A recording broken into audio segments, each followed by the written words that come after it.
Okey, Assalamualaikum. Macam aku janjikan, 18 hari bulan. Selepas 18 hari bulan, korang dah boleh contact aku kat nombor ni untuk datang pasangkan tayar. Lori kita dah siap wrapping, dah siap dengan iklan, nombor telefon apa semua.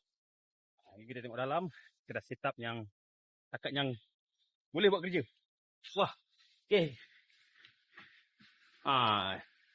Genset, balancing, genset Ni toolbox kita bang. Kompresor 50 liter. Wire, kipas-kipas apa semua. Pedok stand. Paling penting ini paling keren lah kan. Aku dah buat dah. Hari tu dekat malam berat track day. Saya sampai 260 17. Boleh masuk.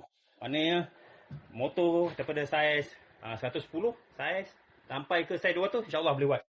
Okey, yang manual pun kita ada in case emergency ke apa. Okey, ni kita punya setup. Jadi kalau korang semua nak dapatkan perkhidmatan untuk dapat tukar tayar. Tukar tayar, siap pasang, siap balancing dekat rumah. Sebab penat ke nak beli apa barang online tapi nak datang kedai susah sikit kan. Aku datang tolong pasangkan tayar. Contact nombor dekat profile. Jangan lupa jumpa kat rumah. Assalamualaikum.